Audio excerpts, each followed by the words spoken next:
Hi,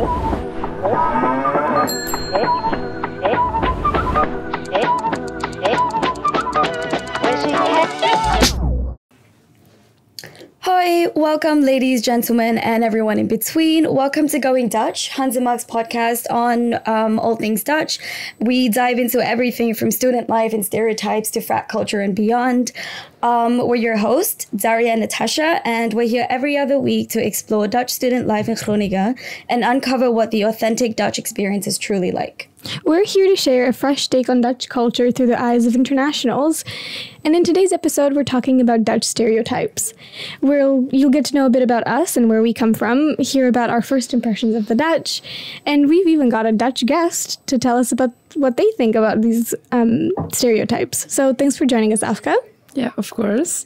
Thank you for having me. Of course. So, Daria, before moving to the land famous for its weed, its cheese, its bicycles, what expectations or assumptions did you have about life in the Netherlands? Yeah, so before I moved here to pursue my degree in journalism, the first thing that I heard about the Dutch is that they're very, very, very direct. And pretty much as soon as I stepped off the plane, I had a very personal experience with this, where I was just in class one day and I had a colleague of mine tell me that they just don't like the color of my sweater, which, yeah, was a bit of a shock. Yeah. Okay, well, I'm sure the color looked great on you. Thank you. And yeah, I think the stereotype of Dutch directness made it all the way to Thailand as well.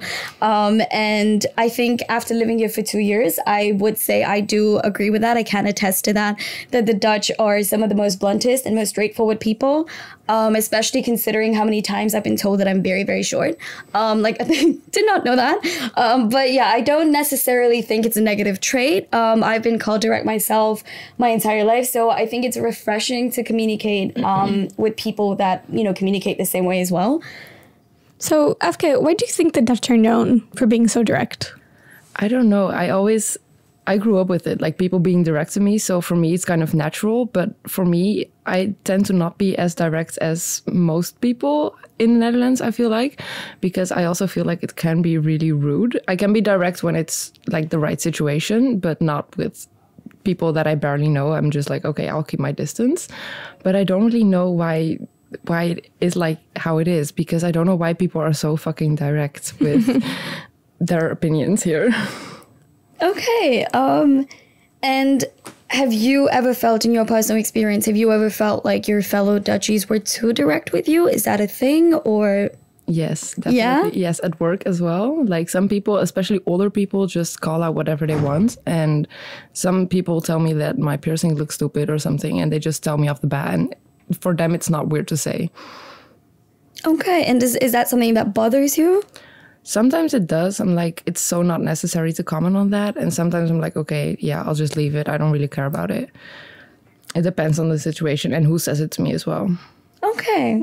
I mean, it's kind of good to note that the Dutchies aren't all immune to directness as well. Exactly, yes. It's a shared experience. Exactly, it's a shared experience, yeah, yes. I also have my issues with it. Okay, makes us feel a little less like outsiders, I think. I think so. Yeah.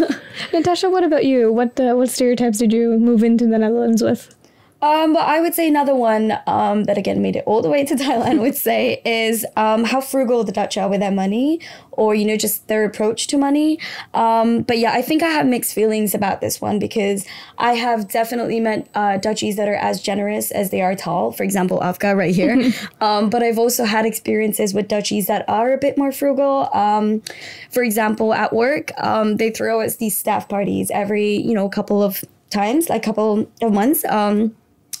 And fun, right? Or at least that's what I thought. And so I saw that they deduct the money from your salary, which I think is a bit ridiculous, because if you're throwing a party for your staff, then you would assume that you wouldn't have to pay for it.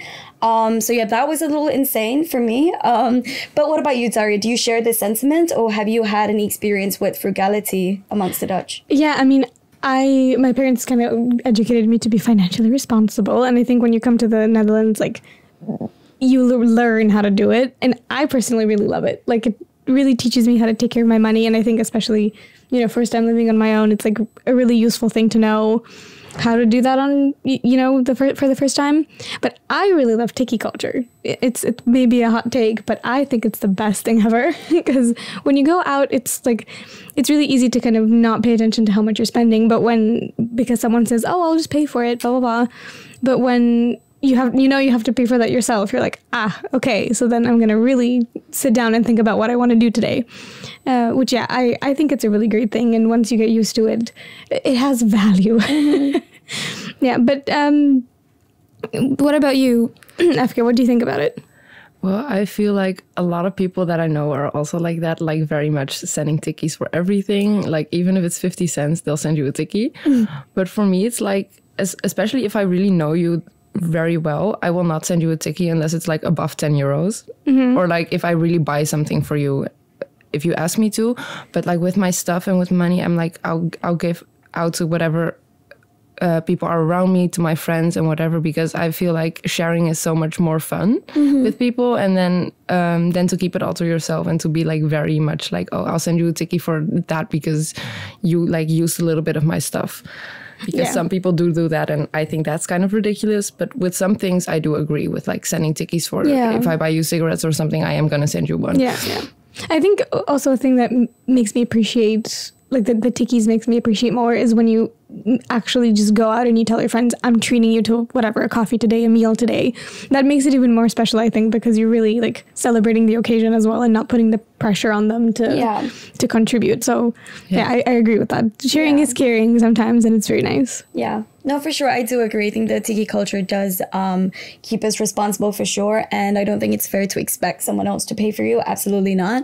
But yeah, I think it's just how like the Dutch go about it maybe, or it's like certain context or situations where it's just a little bit like it takes time getting used to. But or it's or like Afke said, for the 50 cents, that's a bit much. Yeah, exactly. That's a bit much. Exactly. Okay, so another thing that, you know, we wanted to talk about is the food culture, or lack thereof in this country. So coming from Thailand, where food culture is actually a thing, and, you know, the dishes are filled with flavors and spices, my taste buds had a bit of an adjustment to make after moving here to get adjust to the bland taste. And once I even had a travel spice kit on me. It was like a mini spice kit that I just carried around with me for the first 2 months here. And then I realized, okay, no, I have to get used to how it works here.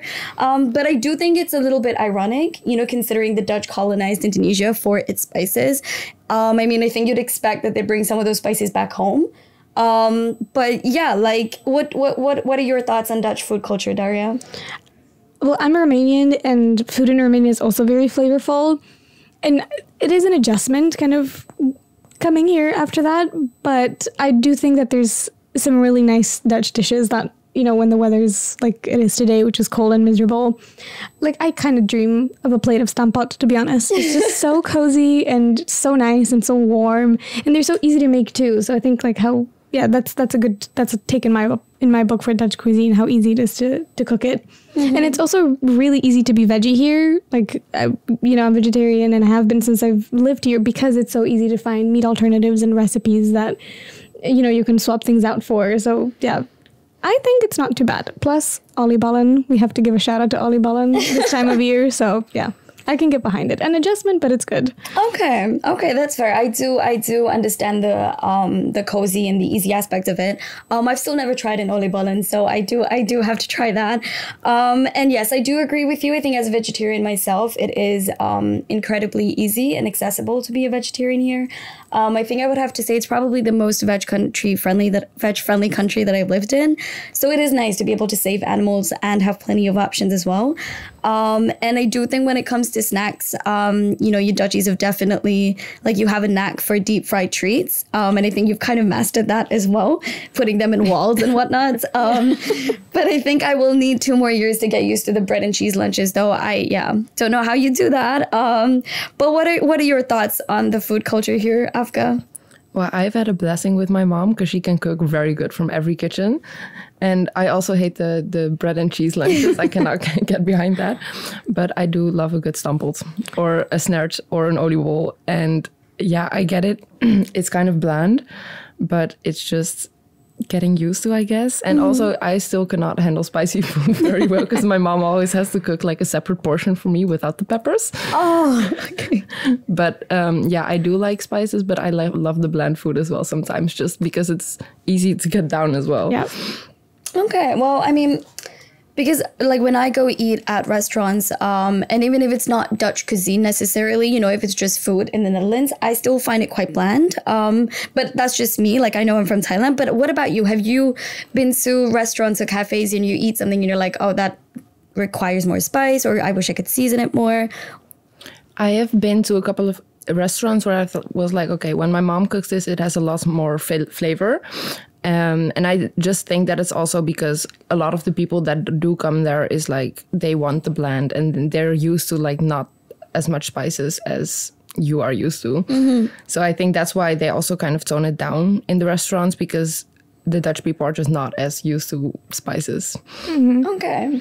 And if you were to pick like one dish that you think every international should try from the Dutch cuisine, what do you think that would be? Boerenkool met spekjes. Oh, what is that? It's like a stamppot. It's boerenkool with bacon pieces. Ooh, that sounds perfect for this time of year. We need to try the veggie bacon and we'll get it done. Exactly. Yeah, it's very yes. good. It's also almost boerenkooltijd, so that's good. So Beautiful. like it needs to freeze for it to be good. Oh, like culturally or? No, I think it's like has something to do with the flavor, but it has to have like a night freeze before the boerenkool is good to eat. Really? Yeah. Oh, wow. Interesting. Okay. So the flavors might be bland, Natasha, but, but the process is involved. Wow. Yes. Yeah. Exactly. Oh, interesting. Okay, we do have to try that for sure. But why do you think, like, you know, if you had to comment on this, why do you think Dutch food has such a bad reputation to begin with, or the food culture here in general? Because like the typical Dutch food, like things like stamppot, I don't think you need to add any. People do not usually add spices at all, and I think that's with the most dishes they completely leave out spices except for salt and pepper, and I think that's why it has such a bad reputation, because everything is just like without flavor. Okay. But I think that's kind of an easy thing to get over here. Like in the city of Groningen, there's so many restaurants from so many cuisines that are so good. Yes. And yeah, I think it's kind of easy to navigate sometimes if you feel like you're sick of cheese sandwiches. I think it's easy to find an alternative. Yes. No, that's true. Exactly. Yeah, I do think there's a versatile selection here of like dining outlets for sure. So that's definitely nice. Yeah. What about, okay, so if you were to say outside of Dutch cuisine, what is your favorite food to eat then to combat the blandness? Roti. Oh, I love that. Yes. I always order it. It's very good. And my mom also always makes it. And that's like my comfort food. I can always eat that. Oh, that's so nice. Yeah. Makes me miss my mom's cooking now. Yeah. Yeah, no, mine too. And, you know, coming back to the topic of like Dutch stereotypes in a more general way, which stereotypes would you think are the most accurate, and which stereotypes would you think are the least accurate about the Dutch? I think like one of the most accurate is like the directness. I think that one is like the one you also notice the most when you come here. And I think like the least, I think like the tulips and the clogs and stuff like that, because I feel like that's just a picture that a lot of people paint for Netherlands. And I feel like you have like certain parts that do have it, but most people do not associate with like the tulips and the clogs and stuff like that. And the windmills. Yeah. I will say I was in Amsterdam recently and I don't register how many clogs there are not in Groningen when you walk into the streets of Amsterdam, and every shop has a pair of clogs somewhere in it. I'm like, oh, wow, I forget that I'm in the Netherlands sometimes. And so if you had to debunk one stereotype, that would be it. About like the Netherlands is not all windmills and tulips. And yeah, because I think that's more like a history thing, because I feel like it was more of like years and years ago that it was more common to wear the clogs, to have that as a picture of the Netherlands. But I feel like we've evolved so much, and the rest of the world has as well, but they do not evolve the stereotypes with it. So they keep the old ones as well. So I would debunk that one, because you do have them in the souvenir shops at Amsterdam and stuff, but that's like the only place you'll actually see them. Yeah, true. And I think I realized that with the Dutch, if they're not like from Amsterdam itself, then Amsterdam is like a whole other, like, yeah, it's like a little its own little thing, right? And then and I think a lot of like Groningen locals are not fans of Amsterdam as well. And I think it's understandable. I think because it's like a tourist hub. I have a very big hate relationship with Amsterdam. I do not like it there at all. I mean, yeah, I think like when you come from such a quaint city like Groningen, even just for a day trip and you go down to Amsterdam, there's so many people. Yeah. Like, I don't know what to do with that many people. I don't know how to walk on, on the sidewalk when there's so many people around. Yeah. So, yeah. But, okay, this is a bit of an off the cuff question, but I'm wondering about biking, because not that there's a pressure to bike in the Netherlands, but I think that it's a lot of things, like, I feel sometimes that Dutch people take biking for granted. Is it not difficult sometimes to navigate, like, smiling at people in an intersection in anticipation of the direction that they're going into? I'm like a very rude biker. Because when I'm biking, I just want to get where I want to be as fast as possible. And I hate people who are just being annoying, don't know where they want to go. So that's me. We wouldn't get along in an intersection. I always look very mad at people when they're being annoying, and then I just zoot off. I just do not like people who are slow on bikes. Yeah, no, that's fair. I think people like you are the reason that I've never biked in this country, and I don't plan on biking as well. But it's nice to see that this podcast is bringing us together, yes, at least in some sort of way. But yeah, did you have anything else to add? No, I think I'm okay. Any other stereotypes you want to debunk today, Afke? No, I think that was that was pretty much it. Yeah. Okay. Well, thanks for the insights, Afke. And I think you had a little fact that you wanted to share. Yeah, so going forward with these episodes, we thought it would be fun to share a Dutch fun fact of the day, since we're all really here to learn. So we spoke about food and stamppot a bit earlier, and I thought it was a great fact to mention that the Dutch were actually the first to make orange carrots. Oh. So yeah, to celebrate their regal house, the House of Orange. So yeah, before they did that in the 16th century, carrots were like black and white and purple and pretty much every other color except orange. So wow, okay, go carrots. It would be nice to see like black carrots at Jumbo now. I wish that was still a thing. Yeah. Now all the stamppot recipes make sense as well. And also every episode will also feature a Dutch word of the episode, and today it's one that we all know and love, gezellige. I hope I'm saying this right. And while there's no direct translation for it in English, gezellig roughly translate to pleasantly sociable or friendly. And we really hope that this episode has been gezellig. Yes, we really do hope so for you, Afke, for our audience as well. And thank you very much again for joining us and sharing your insights on Dutch stereotypes and Dutch traits and Dutch culture. It was a lot of Dutch and we loved it. And to our audience, thank you very much for tuning in and listening to us chat about Dutch stereotypes. We hope you enjoyed it as much as we did recording it. And we'd love to hear your thoughts and personal experience with any Dutch stereotypes. So please get in touch with us via the email address, our social medias, or pretty much anywhere you're listening to this right now. Yeah, and once again, we're going Dutch, and this is the podcast for getting your degree in the Dutch. Doei!